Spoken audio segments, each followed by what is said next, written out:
You ever notice how we listen and pay attention to people? We don't do it very well, do we?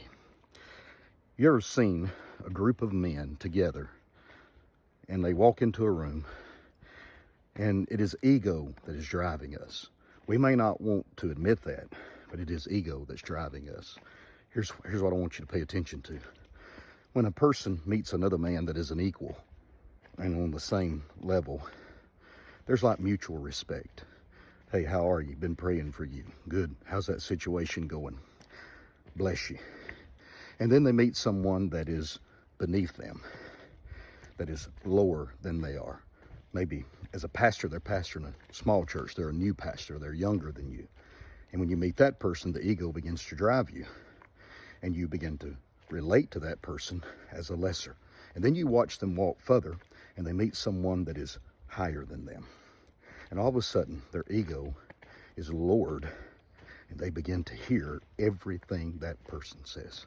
Now, if you question them after they walk through that room, they might be able to tell you little details, little things, but they can tell you exactly what the one that they strive to be. Why?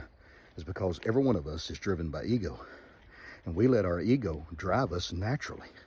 Think about it. When you're a child and your mother is trying to get your attention, what is she doing? She has to scream at you and use all of your names. And when she does, you lower that ego and you all of a sudden hear what she says.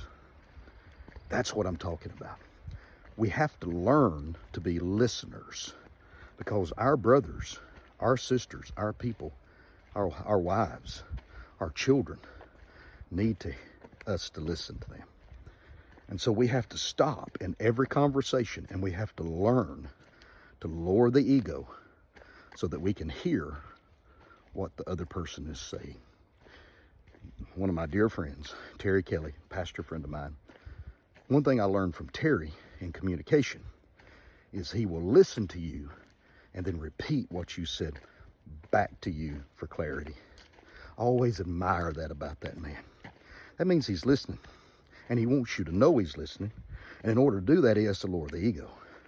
So, we men need to learn to hear the one that is trying to talk to us.